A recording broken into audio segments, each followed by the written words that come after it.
আমরা আজকে ক্লাস শুরু করছি, কোন ক্লাস?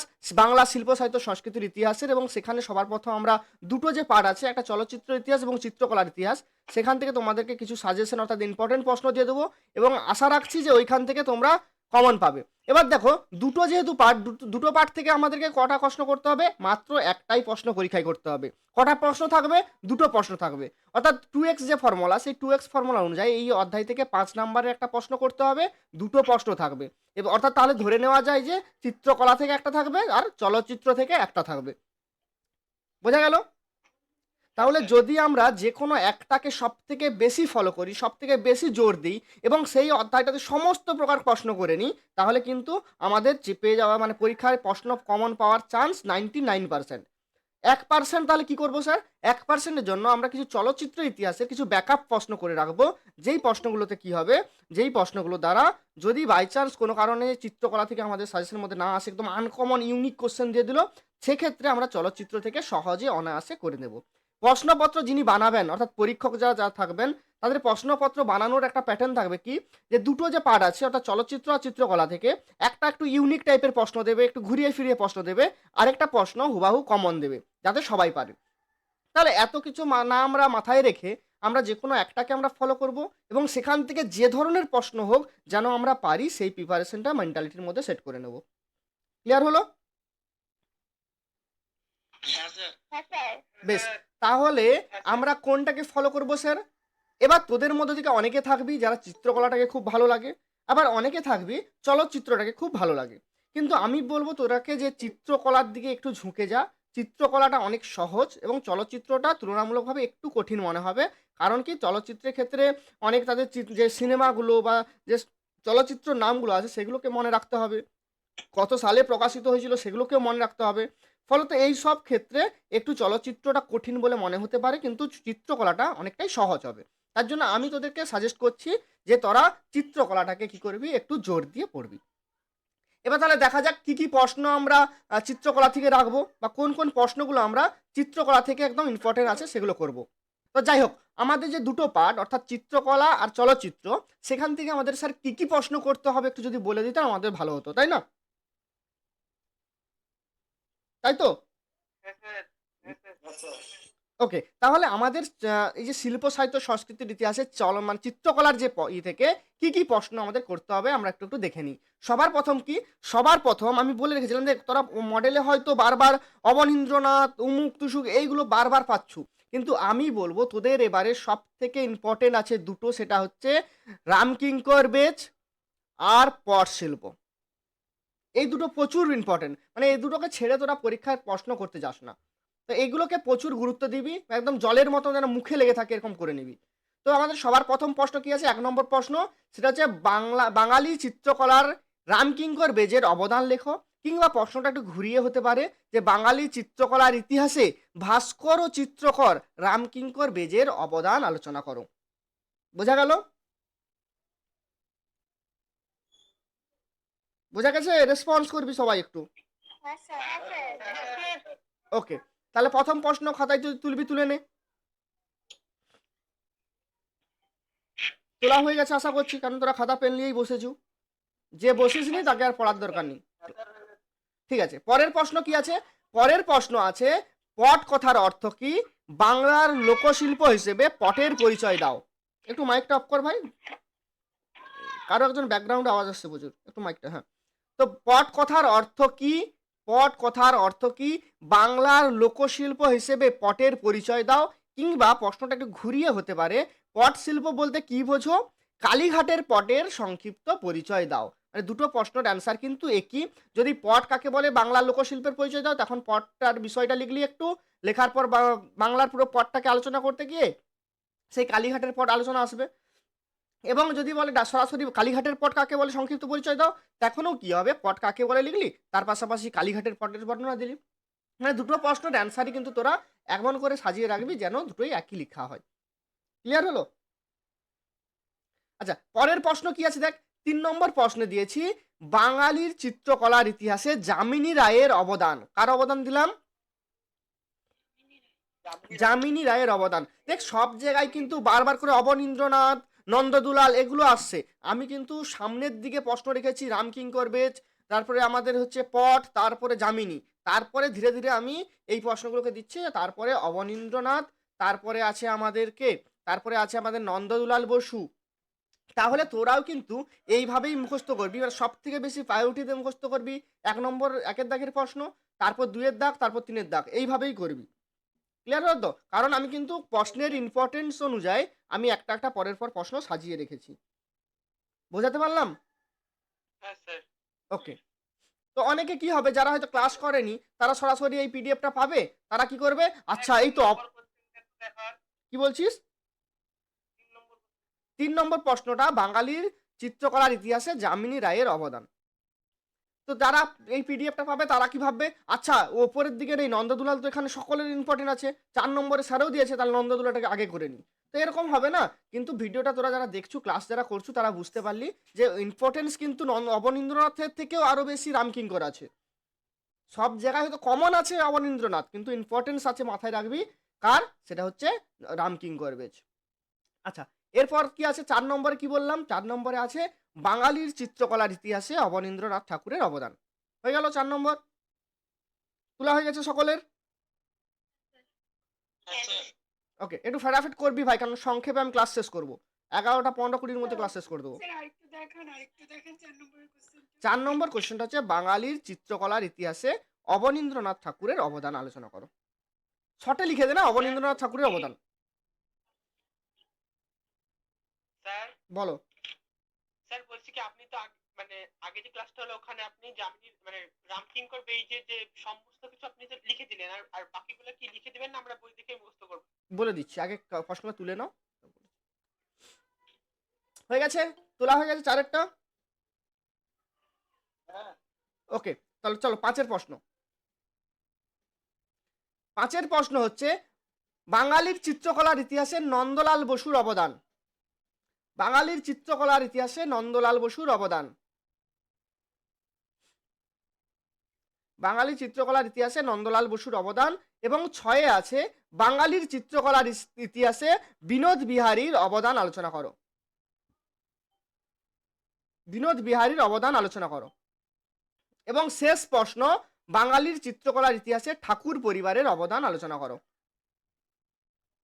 হ্যাঁ বলো। স্যার বলো। বলছিলাম কি এর মধ্যে থেকে কটা করলে ভালো হয়? এতগুলো তো সব করতে হবে, সব করতে হবে। হয়তো ভাই তোদের ধারণা যে স্যার আপনি 7টা প্রশ্ন দিয়েছেন, অন্যান্য যায় সাজেশনে পাচ্ছি 4টা প্রশ্নই ছেড়ে দিয়েছে। আবে 4টা প্রশ্নের মধ্যে যদি না আসে, ওদের ক্ষতিটা কার হবে, তোর হবে না ওদের হবে? আমি তো 3টে প্রশ্ন ছেড়ে দেবো, এই 3টে প্রশ্ন করবি, যা হয়ে যাবে, যা, কোনো চিন্তা নেই আমার। কিন্তু পরীক্ষায় যদি ওইটার মধ্যে না আসে, তুই কম করে গেলি, যদি না আসে ক্ষতিটা কার হবে আগে ভাব সেটা। এখনো তোদের কাছে সময় 1 মাস আছে, 1 মাস। বাংলার জন্য 1 মাস মানে না অনেক, যদি প্রত্যেক দিন একটা করেও করে থাকিস, তাতেও কিন্তু হচ্ছে তোর 1 মাসে বারবার রিভিশন করে তোর একদম জলের মতো মুখস্থ হয়ে যাবে। অতি শর্টকাটে যাস না ভাই। হ্যাঁ, শর্টকাটে যেখানে যাওয়ার প্রয়োজন সেখানে কর, কিন্তু এখানে আমি একটাকে টার্গেট করব যে চিত্রকলা না হলে চলচ্চিত্র। তাহলে আমি যদি চিত্রকলাকে টার্গেট রাখি, তাহলে কেন আমি 3-4টা করে যাব? আমি এমন করি, ধর তুই ওপরের কমনগুলো করে গেলি, ঠাকুর পরিবার চলে আসলো, কমন করে গেলি বিনোদ বিহারী চলে আসলো, এখন কি করবি? সবসময় শর্টে যাস না, একটু যেগুলো দিচ্ছি আগে শুনে নে, শোনার পরে শেষে আমাকে বল, তোকে আমি বলে দিচ্ছি তখন। বেশ, মাঝে এসেও আননেসেসারি কোশ্চেন করিস না, তোদেরও সময় নষ্ট, আমারও সময় নষ্ট। ঠিক আছে স্যার, সরি স্যার। ওকে, নো প্রবলেম। আচ্ছা ঠিক আছে, তাহলে এই প্রশ্ন তোলা হয়ে গেছে সকলের 7টা প্রশ্ন। এই 7টা প্রশ্ন আমি কিন্তু তোদের ফাইনালের জন্য এখন থেকে রেডি করতে দিলাম, যে এই 7টা প্রশ্ন করবি তোরা। এবার অনেক জায়গায় তোরা কম সাজেশন পাচ্ছ, 4টা, তোরা ভাবছু বাহ 4টা কি দারুণ, তোদেরকে মজা লাগবে, কিন্তু পরীক্ষায় না আসলে তাদেরকে আরো বেশি মজা লাগবে যারা দিয়েছে। ঠিক আছে, তার জন্য রিস্ক নিস না, 7টা প্রশ্ন করে যা, এখান থেকে কমন পাবিই পাবি, ছেড়ে যাস না প্রশ্ন। 1 নম্বর বিষয়। 2 নম্বর বিষয়, এটা হচ্ছে আমাদের যে মানে ক্লাস ভিত্তিক, এখন এই মুহূর্তে যেহেতু আমরা বলেছিলাম না যে আমরা অধ্যায় ভিত্তিক আমরা সাজেশন দেবো, অধ্যায় ভিত্তিক কোশ্চেন আনসার লেখাবো, তো সেইটা ধরে নে এখন সেই অধ্যায় ভিত্তিক সাজেশন এটা। এরপর যখন পরীক্ষাকে মাত্র 10 দিন বাকি থাকবে, আমরা একটা ফাইনাল বাংলার সাজেশন দেবো, সেখানে মাত্র হয়তো ২-৩টে করে থাকবে, যে তোকে বলে দেবো যে আমরা এই ৭টা প্রশ্ন প্র্যাকটিস করে রেখেছি, সেখান থেকে এই দুটোকে ভালোভাবে প্র্যাকটিস করে যা। স্যার ৭ নাম্বার প্রশ্নটা একবার দেখান স্যার, ঠাকুরবাড়িতে কি লেখা? ঠিক আছে, বোঝা গেল তো? তাহলে এইভাবে আমরা ফাইনাল একটা সাজেশন দেবো। কিন্তু তার আগে কি করবি? তার আগে আমরা এই ৭টা প্রশ্ন কিন্তু তৈরি করে রাখবো। একদম সহজ সরল প্রশ্ন। স্যার এটা কি দিবেন? আচ্ছা, এখন আগে শুনে এটা প্রশ্নটা তুলে নে না, তারপরে আমরা আলোচনা করবো এগুলো। এই আননেসেসারি প্রশ্নগুলো মাঝে করতে গেলে কি হয়, তোকে আমি দুটো অ্যান্সার দেবো, আবার তাকে আরেকজন জিজ্ঞেস করবে, তাকে একটা অ্যান্সার করবো। এই করে করে ক্লাসটাই মানে মেন জিনিসটাই ছেড়ে যাবি তোরা। ক্লাসটা করে নে, তারপর লাস্টে সবার শেষে আননেসেসারি যত ধরনের মনে প্রশ্ন আসবে সব প্রশ্নের আলোচনা করে আমরা বেরোবো। হয়ে গেছে? তাহলে আমাদের চিত্রকলা থেকে ৭টা প্রশ্ন হলো। যেহেতু আমি বললাম যে আমরা কি করব, 99% টার্গেট করব যেন চিত্রকলার মধ্যে আমরা প্রশ্ন লিখতে পারি পরীক্ষায়। এবং তাহলে স্যার 1% কি করব বলেছিলাম? 1% বলেছিলাম যে আমাদের যে চলচ্চিত্রের ইতিহাস সেখান থেকে আমরা ব্যাকআপ হিসেবে রাখবো। বাই চান্স 99% যদি আমাদের ফেল করে যায়, মানে আমাদের যদি সাজেশন থেকে না আসে, আমাদের যদি প্র্যাকটিসের মধ্যে থেকে না আসে, যেন 1% যে চান্সটা ছিল আমাদের চলচ্চিত্রের ইতিহাসে সেটাকে যেন কাজে লাগাতে পারি। তাই জন্য সেখান থেকে আমরা মাত্র 4টা প্রশ্ন করব। কি কি 4টা প্রশ্ন? ১ নম্বর প্রশ্ন হচ্ছে বাংলার চলচ্চিত্রের ইতিহাসে সত্যজিৎ রায়ের অবদান। তারপরের প্রশ্ন বাংলার চলচ্চিত্রের ইতিহাসে ঋত্বিক ঘটকের অবদান। তারপরের প্রশ্ন মৃণাল সেনের অবদান। এবং সবার শেষে ইতিহাসে নিউ থিয়েটারের অবদান। ক্লিয়ার হলো 4টা প্রশ্ন? স্যার আমার 4টা প্রশ্ন মুখস্থ আছে। ওকে, গুড, তাহলে খুবই ভালো জিনিস। হয়ে গেছে? সকলের তোলা হয়ে গেলে বলবি।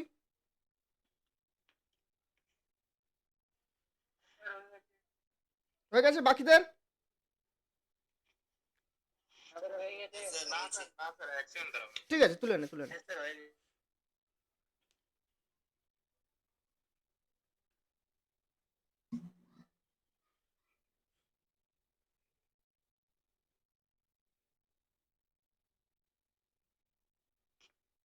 আশা করছি এবার তোলা হয়ে গেছে। তাহলে আমাদের কটা প্রশ্ন করতে হচ্ছে? 11টা প্রশ্ন করতে হচ্ছে। কটা প্রশ্ন? 11টা। প্রত্যেক দিন দুটো করে প্রশ্ন করলে পারবি? প্রত্যেক দিন দুটো পারবি না? বাস, তাহলে টার্গেট থাকলো প্রত্যেক দিন দুটো করে প্রশ্ন। প্রথম দিন দুটো প্রশ্ন করলি, তারপরের দিন দুটো প্রশ্ন করলি, ঠিক আছে? এবার দুটো প্রশ্ন হয়ে যাওয়ার পর এই যে দুটো প্রশ্ন করেছিলি এটাকে একবার রিভিশন, মানে শুধু রিডিং করে রিভিশন করবি। তারপরের দিন আবার দুটো প্রশ্ন করবি। দুটো প্রশ্ন হয়ে গেলে তারপরে এই যে এ দুটো আর এ দুটো 4টা প্রশ্ন, সেই 4টা প্রশ্নকে শুধু রিডিং করবি। তারপরের দিন দুটো প্রশ্ন করবি, এই 6টাকে শুধুমাত্র একবার করে রিডিং করবি। তারপরের দিন দুটো করবি, এই 8টাকে রিভিশন করবি, শেষ হয়ে যাবে। এইভাবে রিডিং করে করে কমপ্লিট করবি। বোঝা গেল?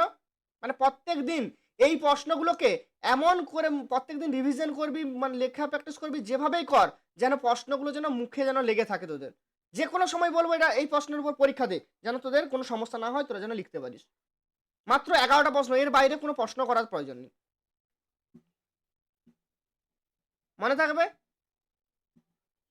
ঠিক আছে স্যার। এবার কে কি বল, হ্যাঁ, স্যার। বল, বলে ফেল, বলে ফেল। স্যার, বলো, স্যার এটার উত্তর কি আপনি দিবেন স্যার? বলো। বলছি আগে যে ক্লাসটা রেকর্ডিং দেবো বলেছিলেন ওটা তো পাইনি। না, আমরা এডুকেশন ক্লাসটা রেকর্ডিং করতে গিয়ে লোড সেটিং হয়েছিল, সেভ হয়নি। বাংলা ক্লাস তো, বাংলা ক্লাস। বাংলা ক্লাস আছে, রেকর্ডিং ক্লাস তো ঠিক আছে। ওই ক্লাসটা করে একটা দিতে হবে, এখন রেডি করিনি আমি। ক্লাসটা করে আমি যে কোনো সময় পাঠিয়ে দেবো। পেয়ে যাবি, সব কমপ্লিট করে দেবো আমি। আছিস যখন সব কমপ্লিট করে দেবো, দেখ না, সেটা টেনশন নিচ্ছিস কেন? হ্যাঁ, এবার একটা কথা বলে রাখি ভাই, শোন শোন শোন, একটা কথা বলে রাখি। যতজন আছিস মিনিমাম 50 জন আছিস এখানে, আমার কিন্তু একটু টাইমের প্রচুর ডিস্টার্ব হয়। শুভঙ্কর স্যারের ক্লাস দেখবি টাইম টু টাইম হবে, কিন্তু আমার ক্লাসগুলো ধর 10টায় ক্লাস আছে, আমি হয়তো মেসেজ করে জানালাম ক্লাসটা 10টা 30-এ হবে। ঠিক আছে, এই ধরনের একটু টাইমগুলো কিন্তু একটু মেনটেন করে নিবি তোরা। কারণ আমি প্রচুর মানে কাজের সঙ্গে যুক্ত থাকি, প্রচুর মানে দায়িত্বের মধ্যে থাকি, যার জন্য আমার না সময় অনুযায়ী ক্লাসগুলো হয়ে ওঠে না। সে যে কোনো ব্যাচে, পেড ব্যাচেও হয় একই জিনিস, অফলাইনেও একই জিনিস, ফ্রি ব্যাচেও একই জিনিস, আর তোদের গাইড ব্যাচেও একই জিনিসই হবে। ফলত এটা একটু মানিয়ে নিবি তোরা, বলে রাখলাম এখন থেকে। আচ্ছা, ঠিক আছে। তাহলে এই প্রশ্নগুলো ক্লিয়ার হয়ে গেছে। এবার চলুন স্যার আমরা যাই অ্যান্সারে, যে কে একজন বলেছিলি স্যার অ্যান্সারগুলো কি পাবো। তো এবার আমরা অ্যান্সারের দিকে যাই। সবার প্রথম প্রশ্ন কি ছিল? সবার প্রথম প্রশ্ন ছিল বাঙালি চিত্রকলায় রামকিঙ্কর বেজের অবদান। দেখ প্রশ্নটা কিভাবে সাজিয়েছি, দেখ বাঙালি চিত্রকলায় রামকিঙ্কর বেজের অবদান, এখানে প্রশ্ন তুলে দিয়েছি। এরপর অ্যান্সারটা এভাবে হাতে লেখা অ্যান্সার আছে, তোকে একটু ছোট করে দিচ্ছি আমি, দেখতে সুবিধা হবে। পুরোটা দেখা যাচ্ছে এখন? দেখ এখানে কিন্তু একটাও কিন্তু পয়েন্ট করে লেখা নেই, পুরো কেমন ভাবে আছে, একটা প্যারাতে লেখা আছে। ঠিক আছে, তোরা শিল্প সাহিত্য সংস্কৃতির ইতিহাসে যারা বই থেকে প্র্যাকটিস করেছিস, তারা প্রত্যেকে দেখবি পয়েন্ট করে হয়তো অনেক বই দেওয়া থাকে, কিন্তু তোরা কিন্তু আর ক্লাস 9-10-এর স্টুডেন্ট নয়, তোরা কিন্তু এখন যথেষ্ট বড় ক্লাস 12-এর স্টুডেন্ট। যদি মনে করিস যে 5-এর 5 বাংলা শিল্প সাহিত্য থেকে প্রয়োজন, কারণ অন্য কোশ্চেন যেগুলো মানে কোশ্চেন অ্যান্সার, সেখানে কিন্তু 1 নাম্বার করে কাটা যাবেই যাবে, এটুকু গ্যারেন্টি আমি লিখে রাখতে পারিস তোরা। যে প্রশ্ন অ্যান্সার মানে গল্প থেকে, কবিতা থেকে, নাটক থেকে, ওইখান থেকে যত ভালো করে কর, ওইখানে কিন্তু 5-এর 4 দেবে তোরাকে। একটু হলেও কোথাও না কোথাও বানান ভুল হবে, কোথাও না কোথাও কিছু না কিছু একটা ত্রুটি আসবে, সেখানে কিন্তু 1 নাম্বার কাটা যাবে। 4 করে এভারেজ তোরা 4 করে ধরে রাখ। কিন্তু শিল্প সাহিত্য সংস্কৃতির ইতিহাসই একমাত্র জায়গা যেখানে কিন্তু যদি বানান টানান তোর আকার ভুল না হয়, একটু যদি সাজিয়ে গুছিয়ে লিখতে পারিস, তাহলে কিন্তু 5-এর 5 দেবে। এটা বরংবার হয়ে আসছে। বাংলা থেকে মানে প্রশ্ন অ্যান্সার থেকে নাম্বার কাটা যায়, প্রশ্ন অ্যান্সার বলতে মানে গল্প, কবিতা, নাটক থেকে, কিন্তু শিল্প সাহিত্যের থেকে নাম্বার খুব একটা কাটে না, এখান থেকে কিন্তু ফুল মার্কস দেওয়া হয়। মানে তোদের কাছে একটা এটাই একটা জায়গা যেখানে 5-এর 5 কিন্তু তোরা নিয়ে নিতে পারবি। কিন্তু তার জন্য কিছু মানে ট্রিক্স অবলম্বন করতে হবে, কিছু টেকনিক অবলম্বন করতে হবে, কিছু লেখার অভ্যেস পাল্টাতে হবে। সেগুলো কি? সেগুলো প্রথম হচ্ছে শিল্প সাহিত্য সংস্কৃতি ইতিহাসে যে অ্যান্সারগুলো লিখবি, সেখানে কিন্তু পয়েন্ট করে লিখবি না, থরলি প্যারা করে লিখবি। মানে একটা প্যারা চেঞ্জ করবি, পরে আবার অ্যান্সার লিখবি, আবার প্যারা চেঞ্জ করবি, পরের প্যারা স্টার্ট করবি। এইভাবে শিল্প সাহিত্য সংস্কৃতির ইতিহাসটা লিখবি। যার জন্য এই প্রশ্নগুলো আমি বিভিন্ন বইয়ে দেখেছি, সব জায়গায় কি করা আছে, সব জায়গায় কিন্তু বেশিরভাগ ক্ষেত্রে প্যারা করে মানে পয়েন্ট করে দেওয়া হয়েছে। তার জন্য আমি তোদেরকে পুরো হাতে লেখা অ্যান্সার দিয়ে দিয়েছি, যেখানে তোরা কি করবি, প্যারা করে সুন্দর করে সাজানো আছে, এবং এত সহজ সরল ভাষায় দেওয়া হয়েছে, যারা একবার থেকে দুবার যদি পড়ে দেখিস বা 3বার পড়লেই কিন্তু যেমনকার তোরাকার মানে বুদ্ধি হোক না কেন, তোরা আরামসে মুখস্থ করে নিতে পারবি। স্যার বলে উত্তরটা এখনই লিখে নেব? না, উত্তর লেখার প্রয়োজন নেই। আমি প্রশ্নগুলো তোদের লেখার প্রয়োজন ছিল না, প্রশ্নগুলো তোদেরকে আমি ইচ্ছে করে লিখিয়েছি, কারণ এটার পিডিএফ তো আমি তোরাকে পাঠাবো, তোরা সেখানে পেয়ে যাবি। কেন লিখিয়েছি? কারণ প্রশ্নগুলো যখন লিখবি তখনই তোদের মাথার মধ্যে থাকবে তোরা কি কি প্রশ্ন করবি, বুঝতে পারলি? আর না লিখলে ঠিক আছে। তোরা নিজেই জানবি না কি দিয়েছে স্যার, কে অনেকে আছে কি দিয়েছে, কোথা থেকে দিয়েছে, কিভাবে প্রশ্নটা হলো, কোথায় প্রশ্ন হলো, অনেকেই জানে না। এখনো পর্যন্ত অনেকে অধ্যায়ের নামগুলো বলতে পারবে না, কটা গল্প আছে, কটা নাটক আছে, কটা পূর্ণাঙ্গ সাহিত্য আছে অনেকেই আছে এখানে। তো তার জন্য আমি লেখালাম, যাতে একবার যখন লিখি না আমরা, আমাদের মাথার মধ্যে অনেকটা মানে ইজি হয়ে যায় জিনিসটা। তার জন্য প্রশ্নগুলো লেখালাম আমি। তাহলে সবার প্রথম কি সাজানো হয়েছে?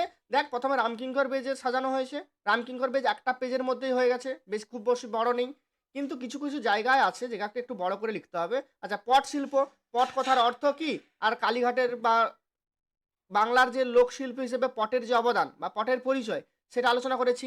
দেখ এইখানে একটু তোরা পার্থক্যটা দেখে নে, বলে দিচ্ছি, এই জায়গাটা মাথায় রাখবি, সবাই মনে রাখবি, কেউ ভুলে যাবি না অ্যান্সারের ক্ষেত্রে। এটা হচ্ছে নর্মাল প্রশ্ন হয় যে পট কথার অর্থ কি, বাংলার লোকশিল্প হিসেবে পটের পরিচয় দাও, এই প্রশ্নটা হলে নর্মাল লিখবি, যেরকম লেখা হয় প্যারা প্যারা করে চেঞ্জ করে করে লিখবি। যদি পটের বর্ণনা মানে কালীঘাটের পটের বর্ণনা দিতে চাস, তাহলে এটাকে এখানে না লিখে মানে মিডিলে না লিখে এই সাইডে লিখবি পয়েন্টটাকে, যেমন আমরা পয়েন্ট লিখি অন্যান্য সাবজেক্ট, বা দরকার নেই পয়েন্টটাই দেওয়ার দরকার নেই, এটাকে প্যারা করে দিবি। আর যদি বলে যে কালীঘাটের পট সম্পর্কে আলোচনা করো, তখন কি করবি, এখানে একটা মিডিলে লিখে আন্ডারলাইন করে দিবি। যদি অন্য প্রশ্ন আসে তাহলে দেওয়ার প্রয়োজন নেই, যদি কালীঘাটের পট উল্লেখ করে দেয় প্রশ্নে, তখন মিডিলে উল্লেখ করে দিবি তোরাও। বোঝা গেল? ঠিক আছে, এরপরে কি আছে? এরপরে আছে বাংলার চিত্রকলার ইতিহাসে যামিনী রায়। যামিনী রায়কেও সুন্দর করে সাজিয়ে দিয়েছি তোদের, হাতে লেখা নোট, আশা করছি হ্যান্ড রাইটিং বুঝতে কারোরই সমস্যা হবে না। সমস্যা হলে আমাকে এসএমএস করে জানাবি। এরপর অবনীন্দ্রনাথ ঠাকুর আছে। এইটা দেখবি, এইটা হয়তো তোদের কাছে প্রচুর কিন্তু মানে বারবার করে রিপিট হচ্ছে। এই প্রশ্নটা টেস্ট পেপারে প্রচুর বারবার করে রিপিট হচ্ছে। বুঝতে স্যার পারলি? বলছি যে আমাদের যে রচনা আছে হুম, 400টা ওয়ার্ডে লিখতে হবে, হুম, হুম। সেখানেও দেখলাম যে ঋত্বিক ঘটকের রচনা হ্যাঁ, হ্যাঁ, লিখতে বলছে। হ্যাঁ। আচ্ছা যাই হোক, এগুলো ছাড়, এগুলো আলাদা ব্যাপার। তো এটা বুঝতে পারলি? অবনীন্দ্রনাথ আছে। স্যার এরপরে কি আছে? এরপরে আছে আমাদের নন্দলাল বসু। আচ্ছা তোরা হয়তো এখানে একটু কনফিউজ হইস না কেউ, যে নন্দলাল বসু প্রশ্নে আছে, আমি নন্দদুলাল বসু করেছি, একই কিন্তু। আচ্ছা এরপর বাংলা ইতিহাসে বিনোদ বিহারী আর ঠাকুর পরিবার, এ দুটোকে আমি অ্যান্সারে দেইনি, তোরা তোদের যে বই আছে ওই বই থেকে করে নিবি। এই প্রশ্নগুলো কিন্তু ব্যাকআপ প্রশ্ন হিসেবে দেওয়া থাকলো, যে বাই চান্স যদি আগের ইম্পর্টেন্ট প্রশ্ন না আসে তাহলে ব্যাকআপ প্রশ্নে এগুলো আসতে পারে। তার জন্য এগুলোকে সবার শেষে দিয়েছি আমি। তার পাশাপাশি তোরা বই থেকে এটা একটু করে নিবি, ঠিক আছে? আমার বইতে ঠাকুর পরিবারের অবদানটা নেই, সব বইয়ে আছে বাবু, না পাইলে আমাকে মানে বলবি। আমি টেক্সট বুকে নেই, মানে এতে আছে, সহায়িকাতে নেই। সহায়িকা না থাকলে আমাকে বলবি, আমি অন্য কোনো একটা সহায়িকা থেকে তুলে দিয়ে দেবো। মানে এটার জন্য আলাদা করে আমি নোটস বানাতে যাব না, আমি তোদেরকে একটা বই থেকে ছবি তুলে পাঠিয়ে দেবো। যেমন এই যে পটটা আছে না, এই যে পটটা দিয়েছি আমি, এই পটটা কিন্তু আমি নিজে বানাইনি, এটা হচ্ছে আমাদের সম্রাট এক্সক্লুসিভের যে বই আছে সেখান থেকে আমি তুলে দিয়ে দিয়েছি, কারণ অন্যান্য বইয়ের থেকে সম্রাট এক্সক্লুসিভের এই প্রশ্নটা লেখা ভালো আছে। তো এটাকে আমি সম্রাট এক্সক্লুসিভ থেকে দিয়ে দিয়েছি। বাকিগুলো অন্য কোনো বইয়ে এত সুন্দর করে দেওয়া নেই, তার জন্য এগুলোকে আমি লিখে তোদেরকে আলাদা করে দিয়ে দিয়েছি। আপনি যতগুলো কোশ্চেন দিয়েছেন সবগুলাতেই আছে, সবগুলোই আছে সম্রাট এক্সক্লুসিভ। সবগুলোই আছে। স্যার ওই ঠাকুর বাড়ির যে কোয়েশ্চেনটা আপনি বলছেন, হুম। সম্রাটের সুনয়নী দেবীর আলোচনা করেছে, সুনয়নির ওইটা প্রয়োজন নেই, সুনয়নির প্রয়োজন নেই। দেখ ব্যাপারটা হচ্ছে, সম্রাট এক্সক্লুসিভ হোক বা অন্য কোনো সাজেস্টিভ বই হোক বা টেস্ট পেপার হোক কিংবা রাইমার্টিন, সবে কি করা হয় বলতো? প্রশ্ন বানাই কি করে? প্রশ্ন বানানোর মূল প্রসেস হচ্ছে প্রিভিয়াস ইয়ারের প্রশ্ন দেখে, যে এই পার্টটা তো আগে তোদের তোদের এটা নতুন সিলেবাস হতে পারে, কিন্তু এই শিল্প সাহিত্য সংস্কৃতিটা তো আগে ছিল এইচএসের, এই চিত্রকলা তো ছিল এইচএসের, এই চলচ্চিত্র তো ছিল এইচএসের। তাহলে সেই চলচ্চিত্র থেকে চিত্রকলা থেকে বরংবার যে প্রশ্নগুলো হয়েছে সেগুলোই তো তোদের জন্য ইম্পর্টেন্ট না? তো সেগুলোকেই তো সবাই বানাবে। থেকে আগের বারে কি পড়েছিল? চিত্রকলা থেকে আগের বারে নন্দদুলাল বোস, অবনীন্দ্রনাথ ঠাকুর, অবনীন্দ্রনাথ ঠাকুর এসেছিল। আর তাহলে ওটা তো এবারে আর স্যার করবেই। বলছি ঠাকুর বাড়ির যেটা অবদানটা বললেন, ওইগুলোতে যারা যারা সদস্য আছে ওদের কি পয়েন্ট দিয়ে লিখবো না এমনি প্যারা দিয়ে লিখবো? না, ওদের তো পয়েন্ট দিয়ে করতে হবে, একটা একটা করে নাম ধরে ধরে, যে সুনয়নী দেবীর অবদান, এদিকে আমাদের এইভাবে একটা একটা ছোট ছোট করে পয়েন্ট, যেটা বই একবার দেখে নিই, বই যেরকম ভাবে থাকবে ওরকম করে নিবি। ওটা আসার চান্সটা ধরে নেয় 20%, তার জন্য আমি আর বেশি গুরুত্ব দিলাম না, ওটার জন্য এক্সট্রা করেই করলাম না। ওটা সবার শেষে ব্যাকআপ হিসেবে করে রাখবি, যে দেখলি তোরা সবগুলো পুরো রেডি, তো তারপরে ব্যাকআপ হিসেবে। আর যদি এরকম কেউ থেকে থাকিস যে স্যার আমার এতগুলো তো মুখস্থ একদমই হবে না, তো তোরা একবার পড়ে দেখ কতটা সহজ সরলভাবে লেখা আছে, তারপরে বুঝতে পারবি, তারপর দেখবি আরামসে হয়ে যাবে। তাও যদি না হয়, আমি শেষের দিকে তো একটা ফাইনাল সাজেশন দেবো, সেখানে কি করব, সেখানে আমি অনেক কম প্রশ্ন দেবো, সেখানে এমনকি এতটাই কম থাকবে সেখান থেকে মানে পরীক্ষায় এসেও যাবে, তোদের কমনও আসবে। তো সেগুলো যখন হবে তখন হবে, এখন আপাতত এগুলো প্র্যাকটিস করে রাখ। আচ্ছা স্যার পুরোটাই দেওয়া আছে কিন্তু, হ্যাঁ বল। বলছি কবিতা থেকে কোশ্চেনের উত্তর লিখলে পয়েন্ট করে লিখলে ভালো না এরকম ঢালাই লিখলে ভালো? আমি তো বলবো সব কিছু ক্ষেত্রে পয়েন্ট নয়, প্যারা দিয়ে কর, কারণ তোরা যথেষ্ট বড় হয়েছু। এখন এই মুহূর্তে তোদের কাছে ইম্পর্টেন্সটা হচ্ছে প্যারা লেখা। আর কে একটু বল। স্যার আপনি গ্রুপের পিডিএফটা কখন দিবেন স্যার? এই ক্লাসের শেষেই পেয়ে যাবি। হুম। তো এখানে পরের যে পার্টটা মানে চলচ্চিত্র ইতিহাস, সেটাও কিন্তু আমি অ্যান্সার করে দিয়েছি। চলচ্চিত্র ইতিহাসে সত্যজিৎ রায়। আচ্ছা এরপর কে আছে? এরপর আছে ঋত্বিক ঘটক, মৃণাল সেন, আর একটা আছে নিউ থিয়েটার। নিউ থিয়েটার তোরা বই থেকে করে নিবি। বাকি ইম্পর্টেন্সগুলো আমি সব কিন্তু করে দিয়েছি, কারণ কি, কারণ এগুলো এতগুলো প্রশ্ন আছে মানে কঠিন প্রশ্ন তোদের উদ্ধার করতে একটু কষ্ট হবে, তার জন্য আমি সহজ সরল যাতে হয় তার জন্য লিখে দিয়েছি। আচ্ছা আরেকটা স্যার জিনিস। বলছি আপনি বল। নন্দলাল বসুর ওইখানের কোয়েশ্চেনটা কোটেশন দিয়ে লিখেছেন, ওইটা যদি স্কিপ করে মূল পয়েন্ট মানে ভাগ করে লিখি, তো কি নাম্বার 5-এ 5 দিবেন আর কম দিবেন? কিটা বল, কি বুঝতে পারলাম না। নন্দলাল বসুর যেখানটা আপনি লিখেছেন উত্তরটা, হ্যাঁ। প্রথমেই আপনি কোটেশন দিয়ে শুরু করেছেন, তারপরে মূল উত্তরে গেছেন। হুম। আমি বলছি ওই কোটেশনটা যদি বাদ দিয়ে লিখি হুম। তো কি কিছু কাটবে না এমনি না কিছু কোনোভাবে কিছু কিছু বলবে? কাটবে না, কিন্তু বাংলা মানে কি বলতে, বাংলার মানে হচ্ছে মুগ্ধতার বিষয়, সাহিত্যের বিষয়। এবার এখানে কোটেশনটা কি দিয়েছি, না কোটেশনটা লেখার কথাটা হচ্ছে ডবল কোটেশন কখন ব্যবহার করা হয়, যখন কেউ কিছু তার কারো একটা উক্তি সেটা সরাসরি আমরা প্রয়োগ করে নিই। নন্দদুলাল বসুর সম্পর্কে রবীন্দ্রনাথ একটা বেশ মানে স্বীকারোক্তি দিয়েছিলেন। কি স্বীকারোক্তিটা, সেটা তিনি একটা সুন্দর করে কবিতার মতো করে বলেছিলেন যে, তোমার তুলিকা রঞ্জিত করে ভারত ভারতী চিত্ত, বঙ্গলক্ষ্মী ভাণ্ডারে সেজে যোগাই নতুন বৃত্ত। তাহলে এই যে একটা কথা বলেছিল, কার উদ্দেশ্যে বলেছিল, নন্দলাল বসুর উদ্দেশ্যে বলেছিল। এবার এই নন্দলাল বসুর উদ্দেশ্যে কে বলেছিল, রবীন্দ্রনাথের স্বীকারোক্তি ছিল। সেই কথাটা এখানে তুলে দিয়েছি আমি, যে তোমার তুলিকা রঞ্জিত করে ভারত ভারতী চিত্ত, বঙ্গলক্ষ্মী ভাণ্ডারে সেজে যোগাই নতুন বৃত্ত।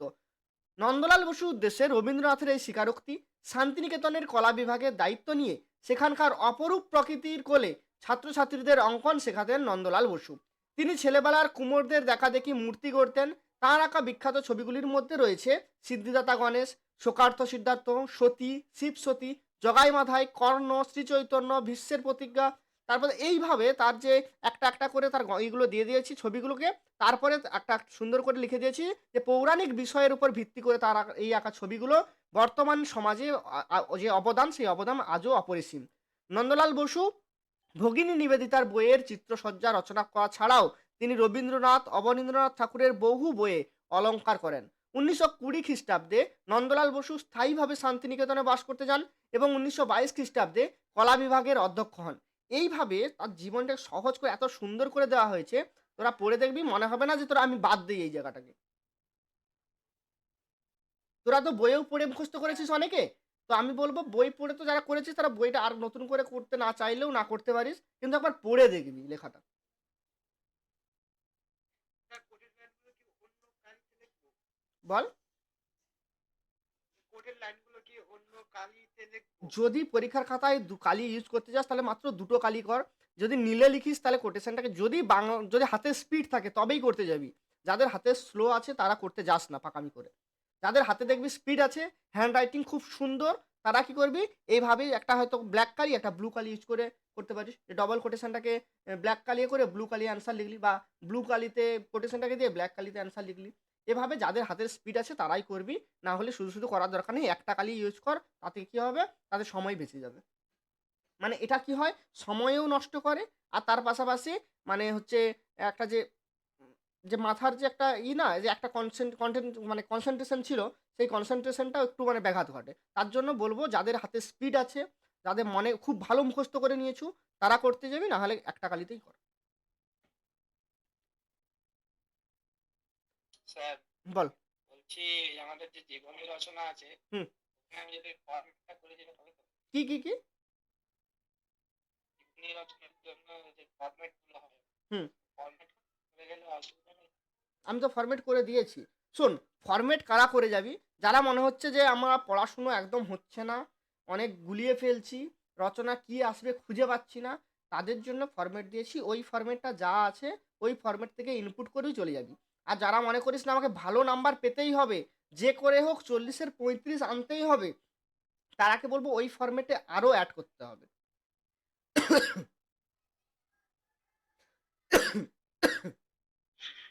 বুঝতে পারলি, আরও ফরম্যাটে অ্যাড করতে হবে।